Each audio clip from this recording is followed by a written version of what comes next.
नमस्कार मित्रांनो, स्वागत आहे तुमचं पुन्हा एका नवीन व्हिडिओमध्ये.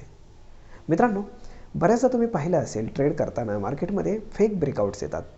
परंतु हे फेक ब्रेकआउट्स आपण ओळखायचे कसे आणि फेक ब्रेकआउट आल्यानंतर मार्केट तुम्हाला कशा पद्धतीने ट्रॅप करतं हेच आजच्या व्हिडिओमधून आपण जाणून घेणार आहोत. आजचा हा व्हिडिओ तुम्ही शेवटपर्यंत नक्की पहा, कारण जर हा व्हिडिओ तुम्ही शेवटपर्यंत पाहिलात तर इथनं पुढे तुम्ही फेक ब्रेकआउट ओळखून तुम्ही तुमचं नुकसान होण्यापासून वाचवू शकता. तर मग चला व्हिडिओला सुरुवात करूयात. तर मित्रांनो, सगळ्यात सुरुवातीला आपण जाणून घेऊयात की फेक ब्रेकआउट म्हणजे नक्की काय.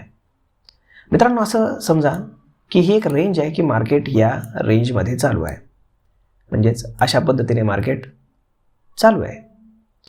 परंतु कधी कधी काय होतं की एखादा सपोर्ट असतो आणि एखादा रेजिस्टन्स असतो. हा आपण असं पकडूयात की हा आपला रेजिस्टन्स झाला, हा आपला सपोर्ट झाला. मग आता हे आपण कशाच्या बेसिसवर ठरवलं की याच्या प्रिव्हियसला जेव्हा कधी मार्केट याला बऱ्याच वेळा टच करून आलेला असेल, बऱ्याच वेळा टच केलेला असेल, तर आपण ह्याला ॲज अ सपोर्ट काउंट करणार आणि ह्याला ॲज अ रेजिस्टन्स काउंट करणार. परंतु फेक ब्रेकआउट म्हणजे नक्की काय असतं हे पाहूयात आपण. सपोज करा की मार्केट असं वरती चालले तुमच्या डोळ्यासमोर. इथे गेल्यानंतर मार्केट इथपर्यंत जातं आणि इथे गेल्यानंतर मार्केट शार्पली खाली येतं आणि अशा वेळेस आपण अजिबात एक्झिटसुद्धा करू शकत नाही, एवढ्या फास्ट मार्केट खाली येतं. कारण सेलिंग ऑलवेज शार्प हे लक्षात ठेवा. म्हणजे मार्केट जेव्हा वर जातं ना तेव्हा त्याला फार पैसे लागतात आणि म्हणूनच हळूहळूच नेहमी मार्केट वर जातं. एखादीच कॅन्डल असते की जी फार मोठी बनते, परंतु जेव्हा मार्केट खाली येतं तेव्हा खाली आणण्यासाठी मार्केटला कमी पैसे लागतात, कारण त्यातनं फक्त लोक एक्झिट होत असतात आणि अशा वेळेस मार्केट फास्टली खाली येत असतं. कधी कधी मार्केट काय करतं की खाली येतं, खालीसुद्धा लोकांना ट्रॅप करतं आणि एक फेक ब्रेकआउट देऊन पुन्हा मार्केटवरती जायला सुरुवात करतं. मग असं नक्की का होतं हे आज आपण जाणून घेऊयात. मित्रांनो, आता साहजिकच आहे की जर मार्केट हळूहळू वर चाललेलं आहे तर इथे आल्यानंतर जेव्हा इथे रेजिस्टन्स ब्रेक करून मार्केट वर जातं तेव्हा खूप साऱ्या लोकांना माहीत असतं की एकदा रेजिस्टन्स ब्रेक केला की मार्केट खूप शार्पली इथनं एक डिप घेऊन मार्केट वरती जाईल.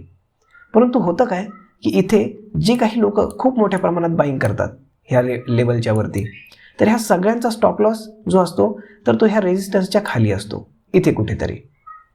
आणि इथे स्टॉप लॉस असल्यानंतर काय होतं, जेव्हा मार्केट हळूहळू इथपर्यंत येतं आणि ही लेवल ब्रेक करून जसं मार्केट खाली येतं तसं या सगळ्यांच्या ज्या काही लिक्विडिटी आहेत तर त्या इथे ग्रॅप होतात, सगळ्यांचे स्टॉप लॉसेस हिट होतात आणि मार्केट शार्पली खाली येतं. म्हणजे जो कोणी ऑपरेटर असतो याच्यामध्ये, तर त्या ऑपरेटरला हेच हवं असतं की तुम्ही सगळ्यांनी इथे ट्रॅप व्हावं. इथे वरती जेव्हा तुम्ही ट्रॅप होता, तुम्ही बाईंग करता आणि तुम्ही ट्रॅप होता, तर तुमचे स्टॉप लॉसेस इथं असतात. म्हणजे काय होतात, तुमच्या ऑटोमॅटिक सेलच्या ऑर्डर इथं लागलेल्या असतात आणि जेव्हा मार्केट याच्या खाली येतं तेव्हा तुमच्या सगळ्या सेलच्या ऑर्डर ऑटोमॅटिक एक्झिक्यूट होतात की जे मार्केटला खाली आणण्यासाठी अजूनच मदत करतात. म्हणजेच तुमच्या पैशानं तुमचं नुकसान करून ऑपरेटर त्याचा फायदा करतो, तर तो अशा पद्धतीनं. परंतु यासाठी त्यांच्याकडे फार मोठे पैसे असतात. तर मग अशा पद्धतीनं फेक ब्रेकआउट होत असतो आणि मग रिटेलर काय करतो, जाऊ द्या आता वरती स्टॉप लॉस हिट झाला, आपण खाली सपोर्टला बाय करू असं म्हणतो. परंतु सपोर्ट तोडून मार्केट खाली येतं आणि मग त्याला असं वाटतं की इथं सपोर्ट ब्रेक केलाय म्हणजे मार्केट आता अजून खाली जाईल. मग तो काय करतो, तो इथं सेलची ऑर्डर प्लेस करतो आणि त्याचा स्टॉप लॉस कुठं असतो, इथे जो नियरेस्ट स्विंग असेल तिथे. आणि मग मार्केट काय करतं की खालून पुन्हा वरती जातं आणि तुमचे जे काही स्टॉप लॉस आहे ते हिट करून मार्केट सरळ पुन्हा रेजिस्टन्सच्या बाजूला निघून जातं. म्हणजे दोन्ही बाजूला तुमचं नुकसान होतं पण ऑपरेटरचा फायदा होतो. तर मग आता हे सगळं करण्यासाठी किंवा यातनं वाचण्यासाठी आपण काय केलं पाहिजे, आपण कशा पद्धतीने यातनं वाचलं पाहिजे हे आपण जाणून घेऊयात. तर मग चला आपण चार्टवरती जाऊयात. तर हा आहे निफ्टीचा चार्ट. यामध्ये तुम्ही पाहू शकता की आपल्याला बऱ्यापैकी फेक ब्रेकआउट्स इथे पाहायला मिळाले. जसं मी तुम्हाला मगाशी सांगितलं की मार्केटचा हा आहे सपोर्ट आणि हा आहे रेजिस्टन्स. आता पहा, इथनं मार्केट रेजिस्टन्स ब्रेक न करता खाली आलं, बरोबर. खाली आल्यानंतर लोकांना असं वाटलं की जेव्हा ही कॅन्डल पूर्णपणे बनली असेल तेव्हा इथपर्यंत याची बॉडी असणार, बरोबर. मग लोकांना काय वाटलं असणार की आता मार्केट सरळ खाली जाईल आणि हा जो काही सपोर्ट आहे ह्या सपोर्टपर्यंत मार्केट येईल. पण झालं काय की ती कॅन्डल खाली आली फक्त तुम्हाला दाखवण्यासाठी आणि त्यानंतर पुन्हा वर गेली.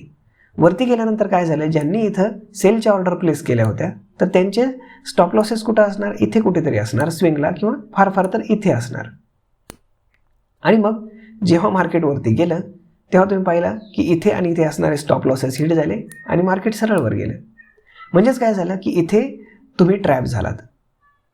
त्यानंतर पुन्हा इथे एक सेम फेक ब्रेकआउट दिला की सपोर्टच्या खाली येतं मार्केट पण सस्टेन करत नाही आणि पुन्हा वरती जातं. वरती तुम्ही पाहू शकता की रेजिस्टन्सच्या वरती गेलं आणि वरती गेल्यानंतर सुद्धा मार्केट पुन्हा खाली आलं. मग अशा वेळेस आपण ओळखायचं कसं की हा फेक ब्रेकआउट आहे.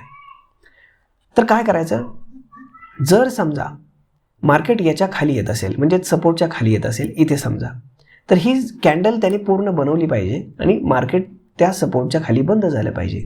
आणि दुसरी कंडिशन म्हणजे त्याला एक फॉलोअप कॅन्डल तयार झाली पाहिजे त्याच्या खाली, म्हणजे ती त्याच्या वर जाता कामा नये त्याला अपोज करून. जशी इथं गेली मार्केट इथपर्यंत आलं आणि दुसरी कॅन्डल त्याच्या अपोजिट बनली, त्यानंतर इथे मार्केट खाली आलं, दुसरी कॅन्डल त्याच्या अपोजिट बनली, याचा काही उपयोग होणार नाही, मार्केट ट्रॅप करत राहणार. तर मग अशा वेळेस काय करायचं की ही जी काही कॅन्डल आहे तर याच्या खाली एक फॉलोअप असणारी कॅन्डल तयार झाली पाहिजे आणि त्यानंतर मार्केट पुढे रॅली करतं.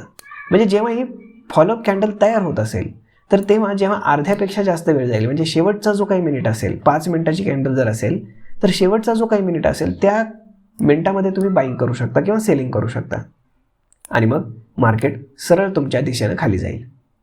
तर अशा पद्धतीनं तुम्ही फेक ब्रेकआउट्स ओळखू शकता. आता आपण अजून एका ठिकाणी पाहूयात. हा आहे मित्रांनो टायटनचा चार्ट. या टायटनच्या चार्टमध्ये आपल्याला काय दिसतं, सेम कंडिशन. हा याचा रेजिस्टन्स आहे, हा याचा सपोर्ट आहे. इथे मार्केट सपोर्टला ब्रेक करून खाली आलं आणि त्यानंतर मार्केट इथे थोडा वेळ रमलं आणि तुम्ही पाहू शकता मार्केट पुन्हा वर गेलं. तर अशा पद्धतीने मार्केट आपल्याला ट्रॅप करत असतं. इथे जर तुम्ही पाहिलं तर वरच्या बाजूला सुद्धा मार्केटने ट्रॅप केला. इथे मार्केट वर गेलं पण सस्टेन झालं नाही आणि मार्केट पुन्हा खाली आलं. म्हणजेच काय की जेव्हा तो सपोर्ट किंवा रेजिस्टन्स ब्रेक करेल तेव्हा त्यानं ती कॅन्डल क्लोज केल्यानंतर सपोर्ट आणि रेजिस्टन्सच्या बाहेर ब्रेक करून त्यानंतर एक फॉलोअप कॅन्डल तयार झाली पाहिजे.